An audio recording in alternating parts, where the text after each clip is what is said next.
I wonder if you might, I mean, I can set the scene a bit, but maybe it's best in your words, to give us a little of the frame and the background of Katerina and Hans, who are the lovers at the center of this novel.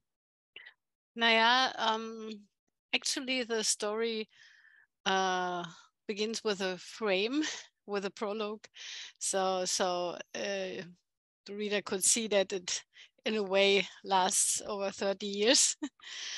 In good times and in bad times. So they meet by chance in a bus in Berlin, 1986.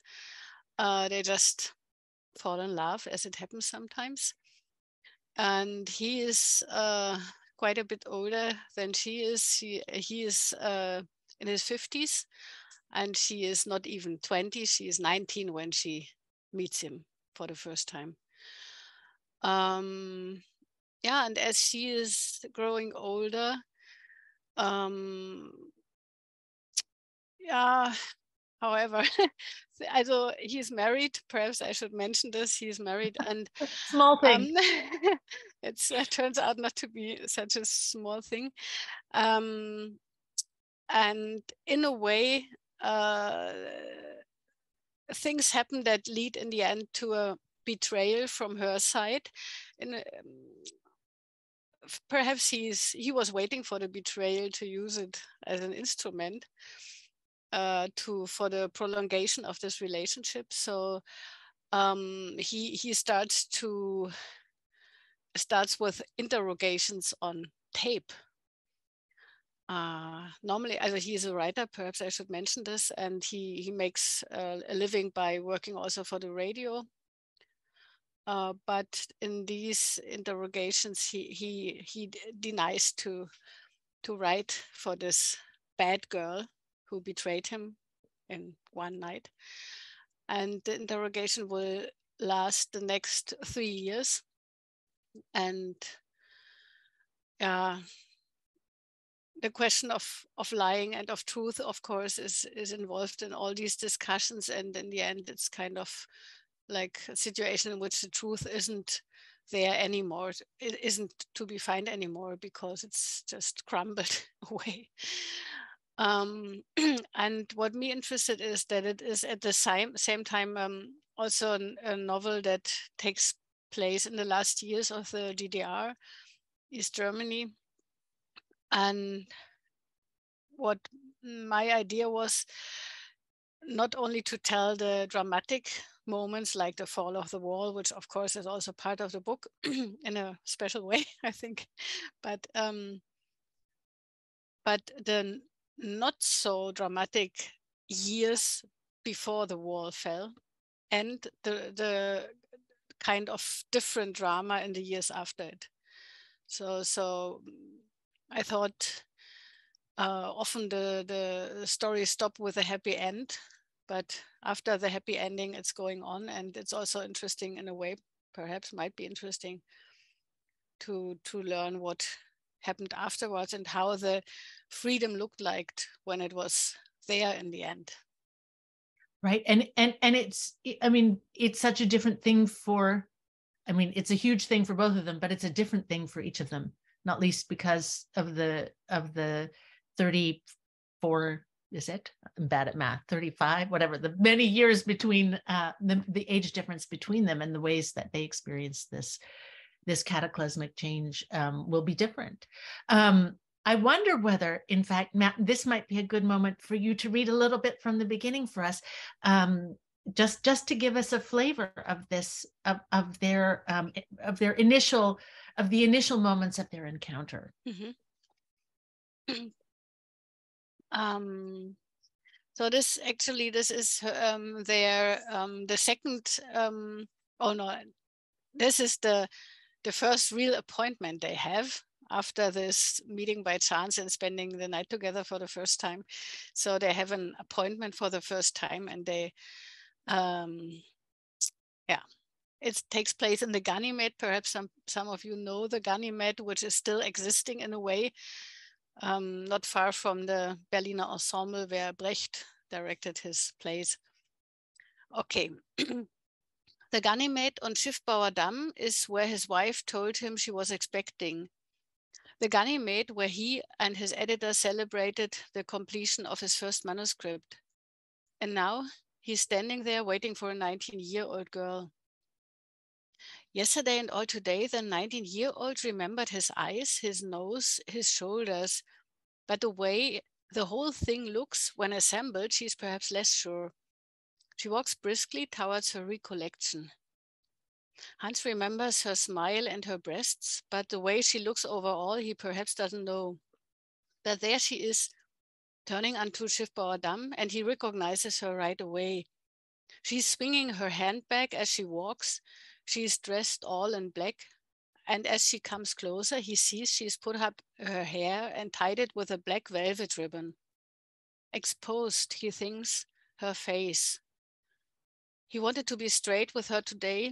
He knows now he will have to be. It's his only chance. He gives a nod as they pass the two waiters with long white aprons at the entrance, who are performing France for French soldiers over from West Berlin, who like to have a cheap meal in East Berlin's expensive Ganymed. He has deliberately chosen one of the larger tables. Group of 3, he said to the head waiter. And now that he's clued her in, they look up from time to time to see what's keeping their third. For a first course, he has explained she has to have the Bernese butter bouillon because that comes with a quail's egg in it. So they are sipping their Bernese butter bouillon, each lifting the quail's egg in their spoon, marveling at the little wonder. I quail, you quail, he, she, it quails, he says, and looks at her expectantly. She looks back at him. It's the first word in their shared vocabulary. And he's brought her one of his books so that she can see the sort of things he writes. His first present to her. She should wait before looking at the dedication. Time to look across the entrance again and shake their heads.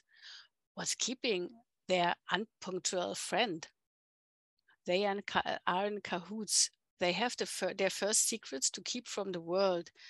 They both know what they are thinking about when they look at each other. And that's why it's important that he sets some conditions before it's too late. We will only see each other occasionally, he says, but each time will be like our first time, a celebration. She listens to him attentively and nods.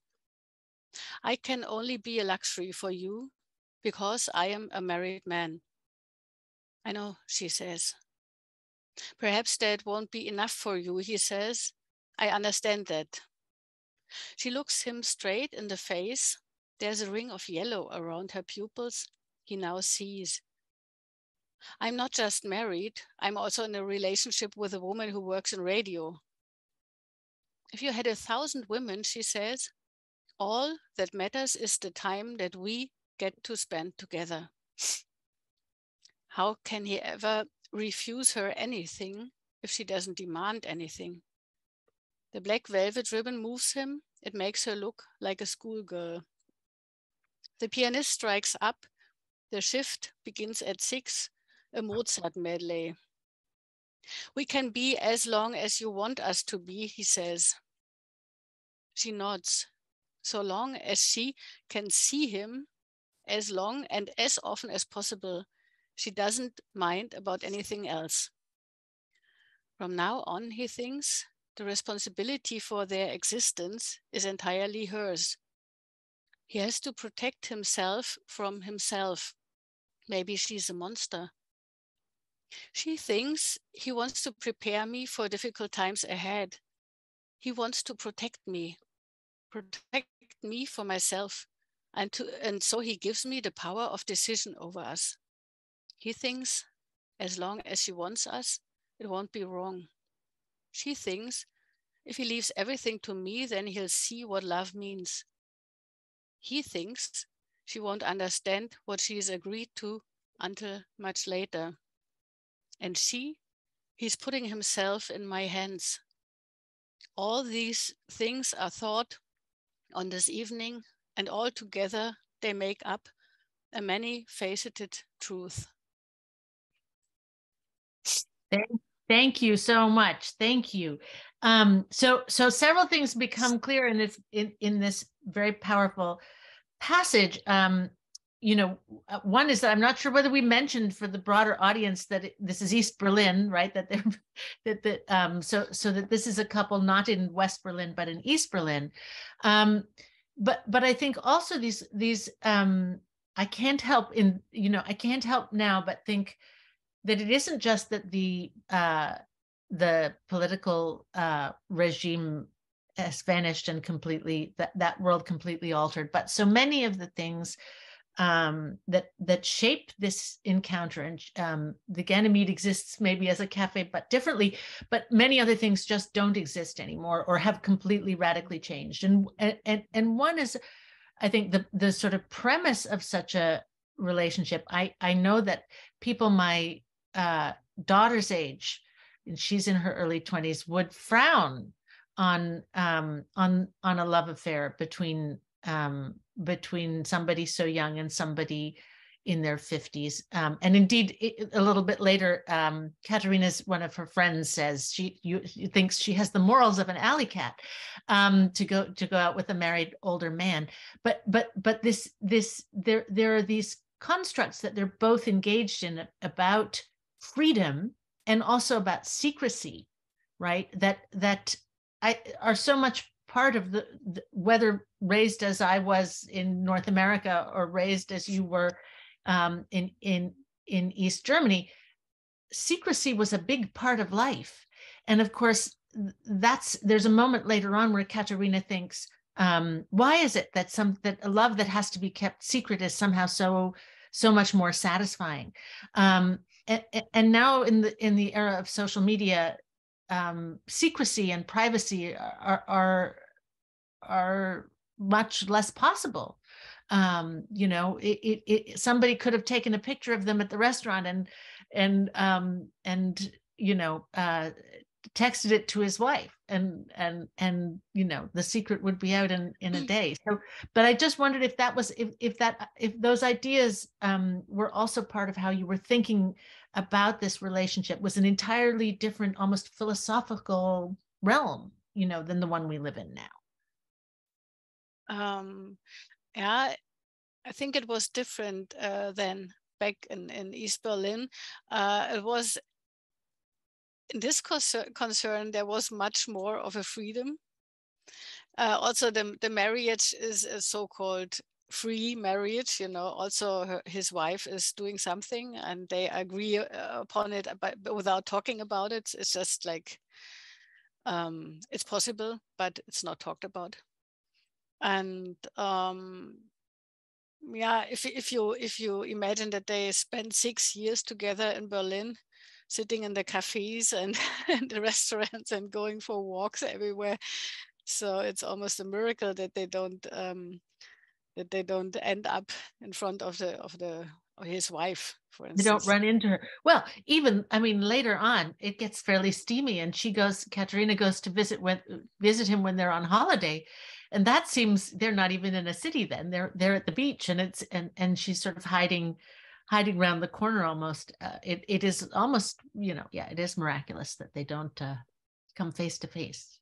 Yeah, it's perhaps it's not nice, but if you are young, sometimes things happen, and the moral comes a bit later when you realize that you perhaps might be on the other side one day.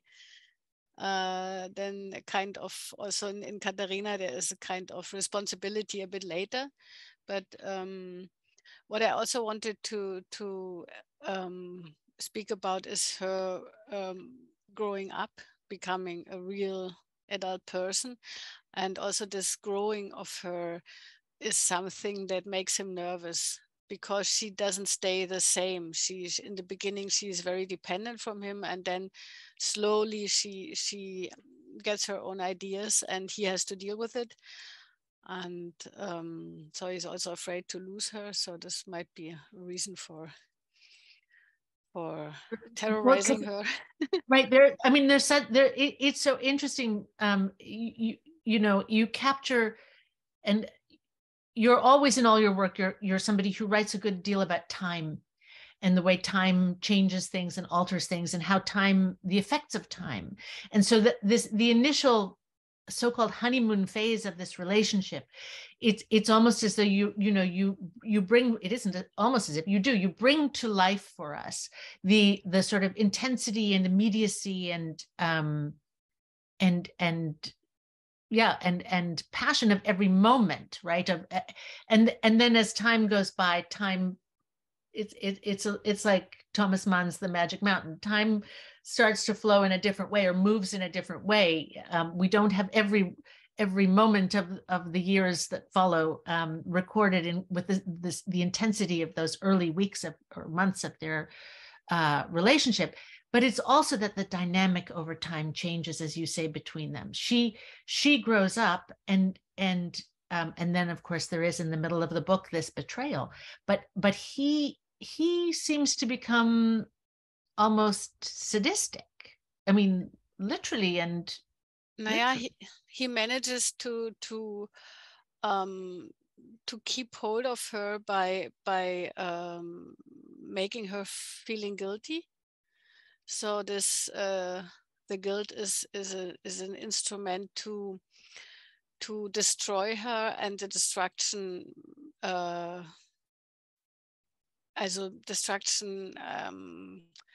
that doesn't let her the strength to go away, or to have some self-confidence left to say, okay, that's enough, I just leave.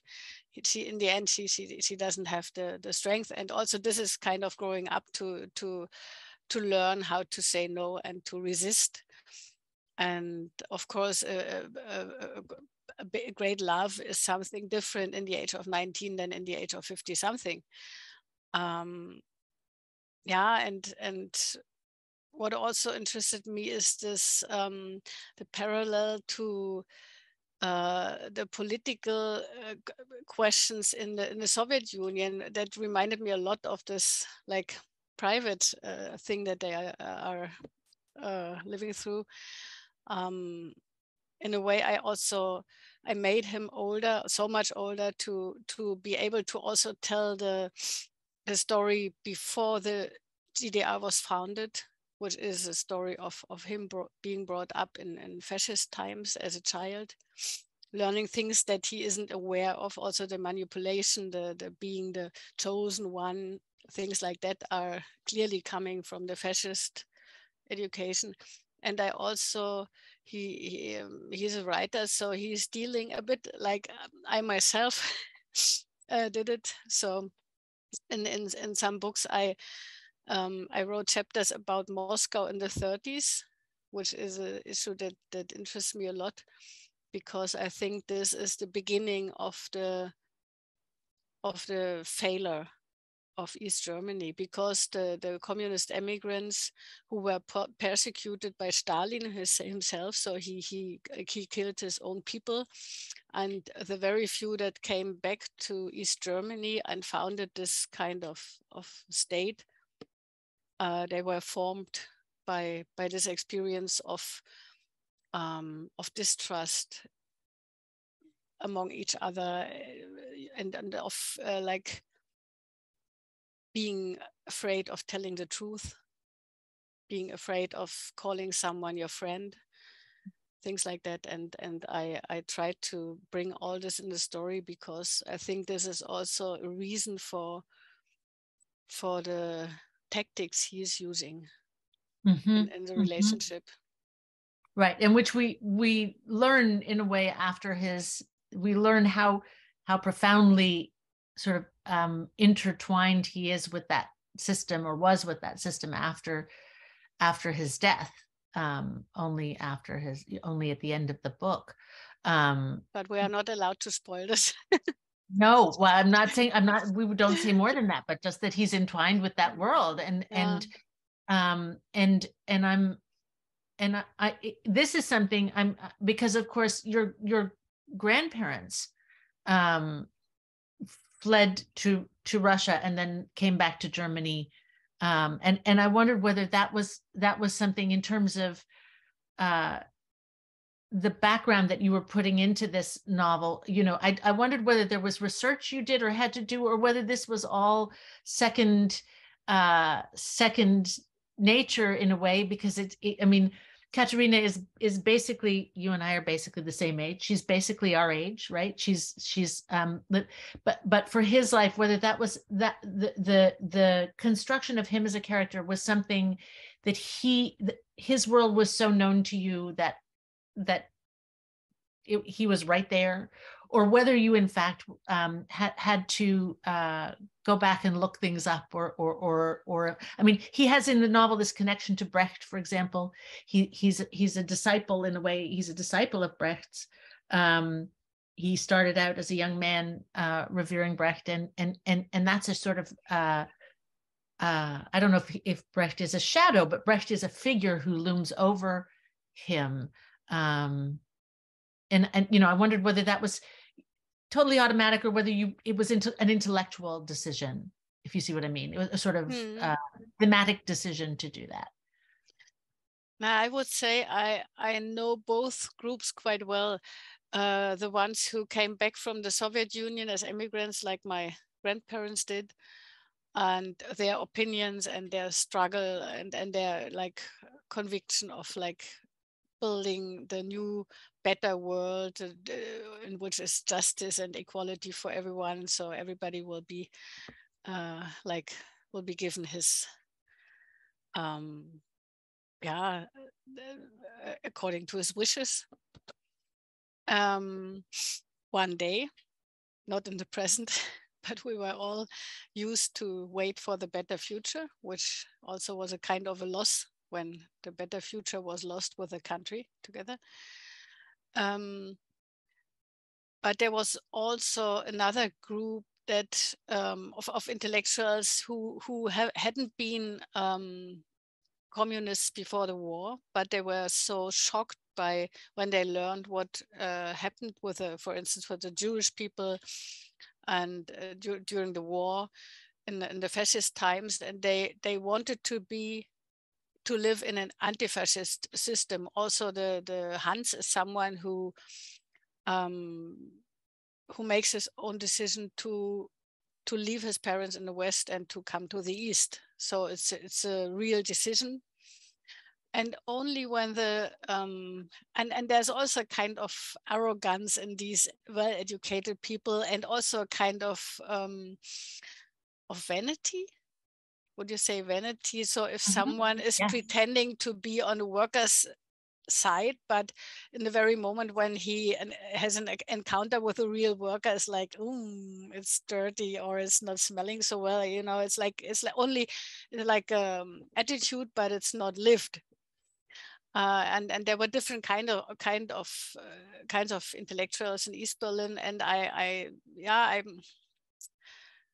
wanted to show that there was a real there was a group of well-educated and art-loving people as they are in the West. The only difference was that they always thought art is made for the real communication in the society, because the communication with like the direct communication via media was not in the best state. And I tried to speak about these different kinds of getting involved. And I think also his lying has a lot to do with his arrogant attitude and with his not being honest. He's not a real communist. He's just, again, a chosen one in the new system. Right. Also a chosen one as a follower of Brecht. Yes. Which is like the new, like the Chevalier, Chevalier de Brecht. The Chevalier de Brecht, right? That's lovely. I mean, it's I wonder, maybe you might read the second Ganymede, because I love in the passage that you read about how the tourists come thinking, we'll have a cheap East German meal at the cafe that's expensive for the people who are actually living there. But it is also the cafe for him that he frequents in with some regularity, right? It's sort of his cafe in a way. So that's just perhaps an example of what you're talking about. That he's making money not only with by writing and making radio. Right. And he's also he's also traveling abroad. He has traveled abroad numerous times as a writer. He has a sort of international profile. He has freedoms that many people haven't had. Yeah, and then everything's going to change for them.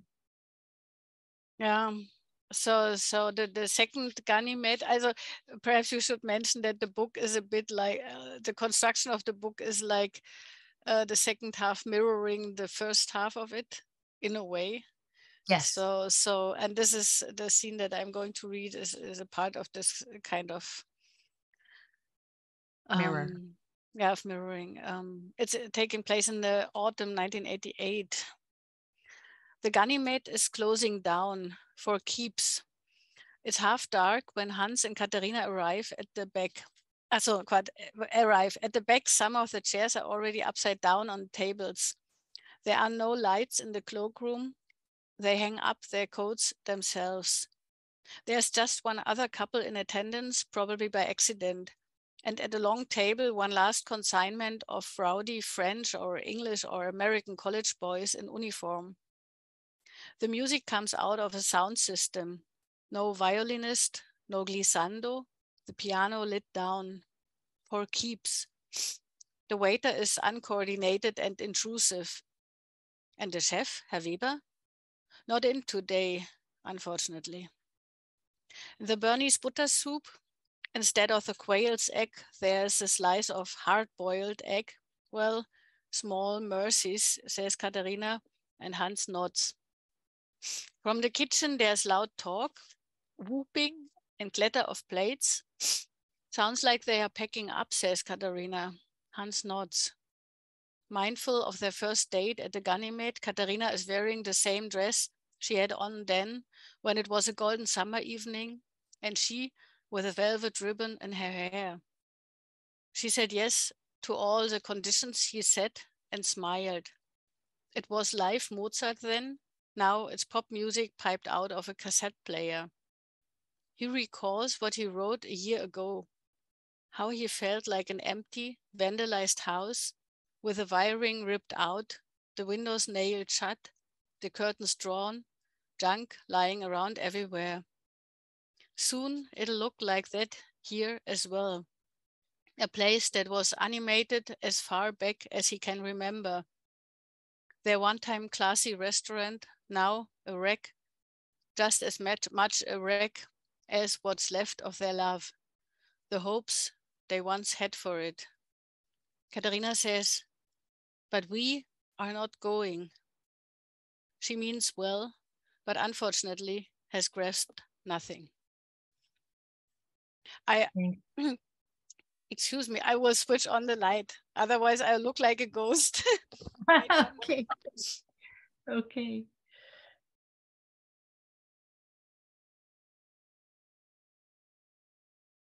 Ah, that's very bright now.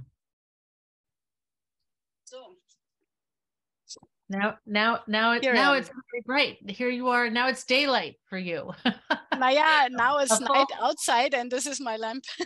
You're in a daylight. So, but this is 1988. So this is a year before. This is a year before the fall of the wall, and yet there is this feeling of doom. Is that a doom that you recall? Yeah. It was very strange when I realized, and it was only now when I did the real research, reflecting what happened, it was very strange to see that it was really only, I would say, 8 weeks, where people had the feeling that they could decide about their country themselves now. So they were like enabled to speak out loudly and to demand this and that and to organize themselves in a new way and to invent a system. This lasted 8 weeks. And after these 8 weeks, it became clear that there was no way other than to unify with the western half of the country, which in fact happened very quickly. So all of a sudden it was again being the ones who had to learn this and that, to follow this and that rule that we didn't know about. You know, we were like children again who had no glimpse of the Western system. We didn't even know what a tax declaration was, and so on and so on. So I remember the feeling of loss, but looking back, I understood that it mainly was, of course, it was not the loss of the whole system that made us sad, but it was the loss of this feeling of being strong and powerful and really changing something, which went back to, okay, we have to learn quickly how the new system works, and we have to somehow get into it and make a living, and so on and so on. So I mean, because in the book, that moment of hope, you know, we can reform the system, revolution, not give up the system, but reform the system, seems really brief, and almost for Katerina,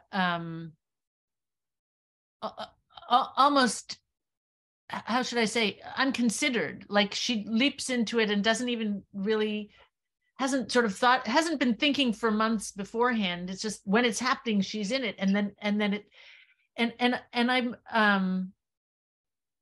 I suppose I have lots of questions around that, which and the mirroring of that, of history, because I mean, this is something that happens in all your novels, that history with a big H is encountering the small history and lives of individual people, and there is as you said earlier, a sort of broader mirror between almost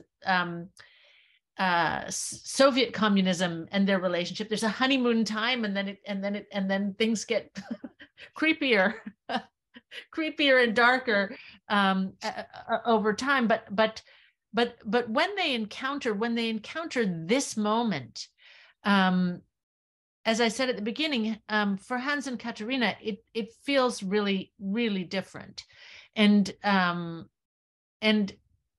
wonder if I wonder if you might speak a bit about deciding to write both of their perspectives rather than just one or the other, about how that was important and why it was important to have both. I mean, the whole way through the novel, both sides of the story, but also how for you see that moment that we're talking about as different for them, for the two characters. As I could see it in my parents' daily life, things got very complicated for them because they had been socialized in a completely different society. And then all of a sudden, many of these 40, 50 years old people lost their jobs,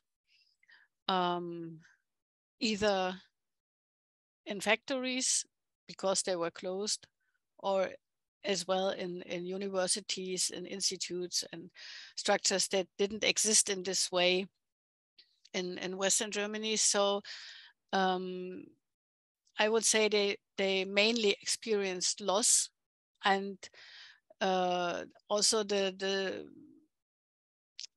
sadness about a life that made no sense anymore, that ended up somehow. So with some solutions that were more or less just for the moment, but not made for a real biography. And the generation, also my generation, compared to this, of course, we were at the beginning of our lives. We could get adjusted to the West quicker and easier. Many of my friends were very happy to be able to all of a sudden move to Ireland or move to whatever kind of country, or to like being allowed for the first time in our lives to travel to Italy, also to Paris, you know, to see the Louvre and all this. It was more a chance. And if you, especially with Hans, who had these opportunities even before the wall fell, he didn't win anything. So it's like only the loss of his job. And it always interested me how a transition takes place. So what I found in my own notes of this time was, for instance, that the streets started to smell differently because the Westerners would visit us, and then all of a sudden there was like Chanel No. 5 filling the streets. So, and I remember me being sad about losing things like this, the smell that was familiar to me before, and the change that couldn't be taken back again. So it's like there was no way back. It was like the past, as if the past would have been burned down. And in some aspects it was good, of course, but as an experience in general, it was sometimes hard to live with it. So it's something rendered so powerfully in this book. And I know in just a few minutes we will open it to questions from the audience, but I think one of the questions I have about this remarkable novel is why now? Is why it isn't a book, whether it was something in your development as a writer that you thought, now I'm ready to write something that 10 years ago I wasn't ready to write, or whether it was some sense of the passage of time and of history and of wanting. I get confused. There's analepsis and catachresis. One of them is sort of retrieving, what's lost beneath the surface. Whether it was because this is a novel about bringing back things that are gone, both the immediacy of an early love affair, right, which is something so ephemeral, even if it has a happy ending, right, it doesn't feel, after 5 years or 10 years, it doesn't feel the way those early weeks feel. So that's part of what this novel is doing, is bringing to vivid life that experience, but it's also bringing back a world that has vanished. And I wondered why now? Naja, for many, many years, I've been very emotional when asked about East Germany, and I could see that something is hidden also inside. And I needed some time to look back and to figure out what was really lost, what was the sadness about, what were the hopes, and what were the mistakes being made. And it's not that easy to say, there was the wall and then there was the Stasi and all this. I think it's much more complex, because the good and the bad things were intertwined. And so it is with the love that I'm speaking about, and that makes it so hard to handle. Mm-hmm. And I needed the 30 years to look back, I would say. Is there some sense also of I mean, maybe this sounds sentimental in a way, but of writing for your son, or writing for a new generation, so that they know? In a way, I had this idea of like making a museum by writing a book. So I wanted to put things that I remember in the book, and also things that were important to my friends. So I would question them and invite them to add things that were important to them at this time. Yeah, but the museum of feelings at this time is one thing, but I also wanted to to let young girls read a story, just to be aware, because a married man who falls in love with a young girl and the young girl falls in love with him, these kind of men exist everywhere, and there's a certain danger in it. And I would say, more in this sense, it was important to me that this would also be a book for the younger generation. So when I had finished the book, my son was 19. So it was the right moment to give him the book. He was exactly the age of Katerina at the beginning of the novel. But he's a different character, I would say. And he's a young man, perhaps also this makes a difference. Mm-hmm. Yes, it's a different experience. But it's, do you see it as a, what for you is the abiding, or maybe it's too complex, the abiding emotion of that relationship? Do you see it as a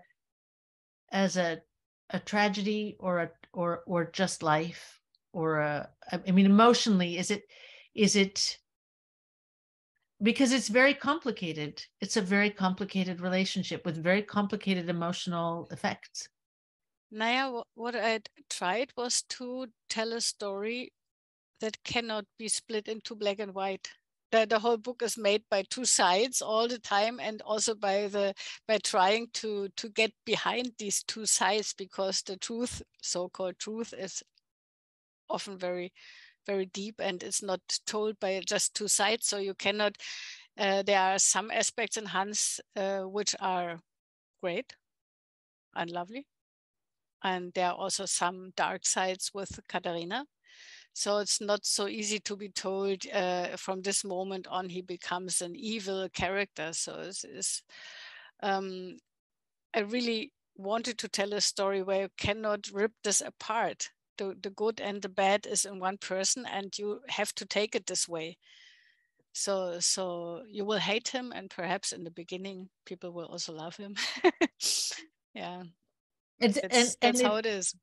And it's true of the political system too. There was, there were things that were lost as well. Well, some aspects that could be remembered, for instance, that everyone had a job, that nobody had to be afraid not to be able to pay the rent, to make a living.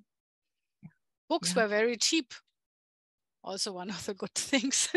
And culture was accessible for people. Culture was accessible, and it's also the relations were much more free, because they were not made by financial connections, and I don't know the word in English, but if an East German woman, who almost all the East German women had jobs and were independent from their husband, so when they wanted to leave their husband, they would just go away.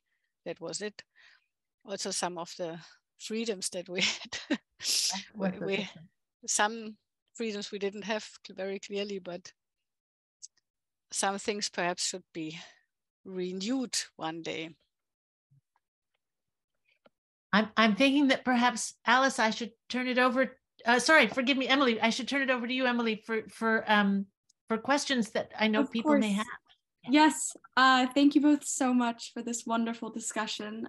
It has been such a pleasure and a privilege to sit here listening to both of you, and I'm sure everyone in the audience agrees that this has just been magnificent. So thank you so much. And we do have some questions that have come through the chat. So we're going to get started with the question from Amy Kelly. who has asked, Jenny, do you see yourself as a political writer? I think after so many books, perhaps yes. But I didn't know in the beginning, and I didn't want to be a political writer. I just started with a private life, and then I ended up in the politics somehow. And what does it mean for you to be a political writer? To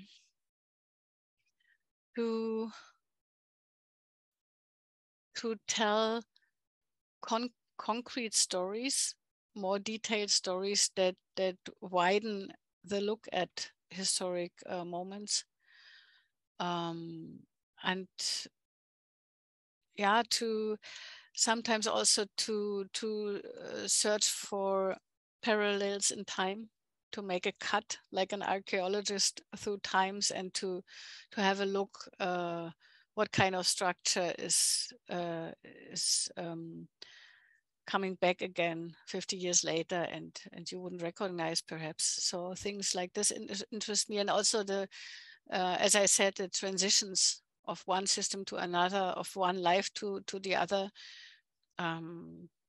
What the questions of identity, if you lose your home, or if you lose your place or your family, which often happens, as we can see everywhere in the world.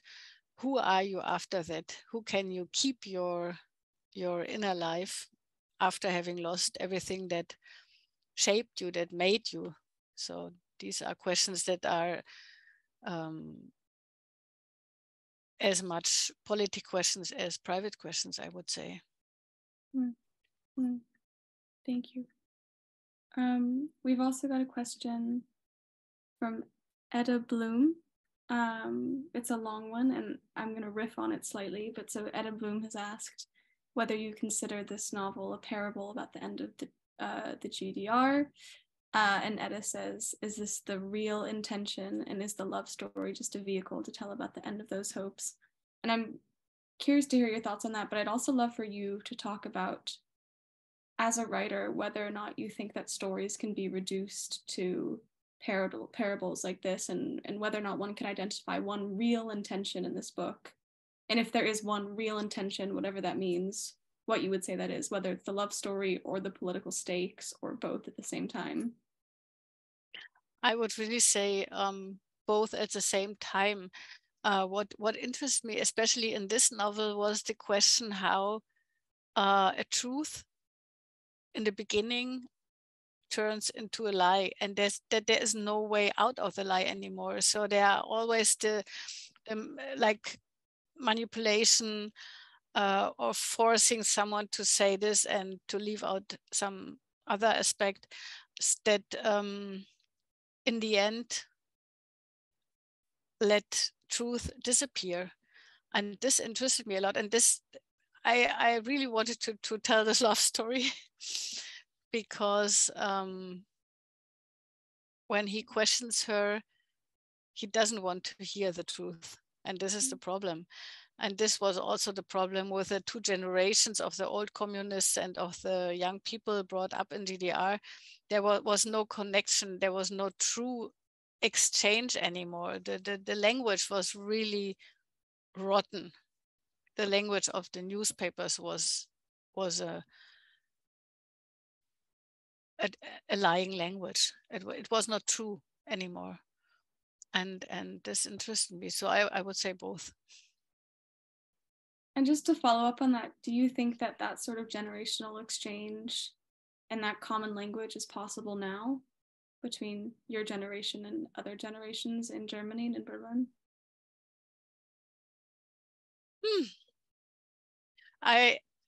In a way, my feeling is that nowadays it's not a question of generations anymore, but sometimes really still the question of biography of Eastern and Western people. And there are very, very, very many differences that are based on a real lack on equality. Still today, until today. So for instance, if you look at the people who are the leaders of the universities of the Allied, they are all coming from the West, not from the East. I think 2% come from the East. So it's like there's still this kind of not understanding each other depending on how you have been brought up and what ideas you got from your parents. And yeah, sadly, many people are shifting to the right-wing parties, which is really, really sad to see that. But in a way, only this shock made the Westerners think about mistakes being made. So like, aha, we have to listen to the Easterners. They are making problems now sometimes.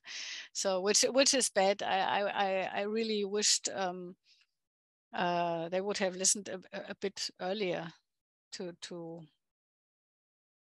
ideas that we had when we made this peaceful revolution.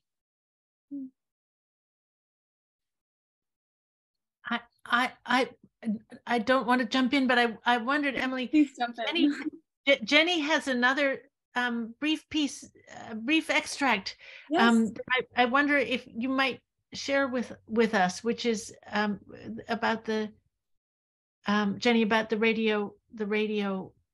Would that be okay? Yeah.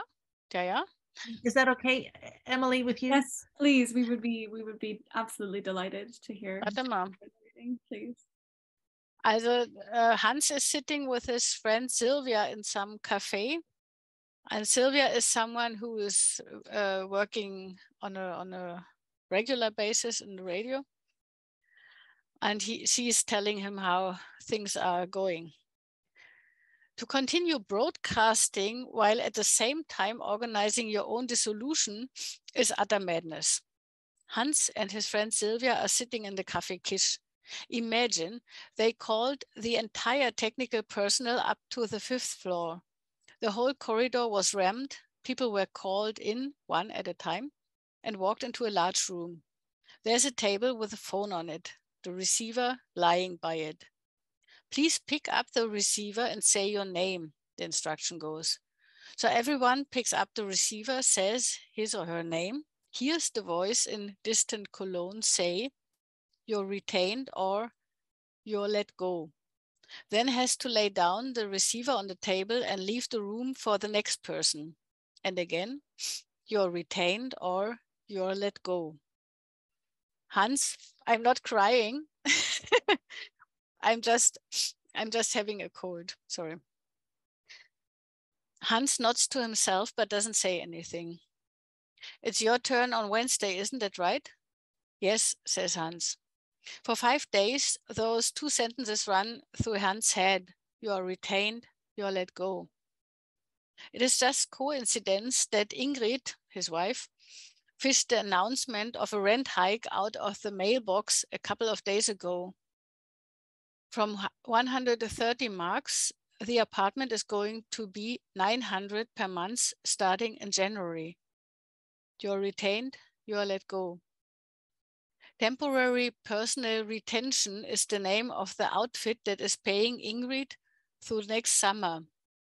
And then at 5 o'clock on Wednesday, as required, Hans goes up to the editorial suite where the others are already waiting. The ones who have been in to see the editor-in-chief and those who are still waiting in to be called. If someone comes out with a folder containing his papers, he gets a consoling hug from the others and offered a drink. If he comes out without the folder, he's also hugged, congratulated, and offered a drink. All the jokes they used to swap in olden times are now brought out again as antiques.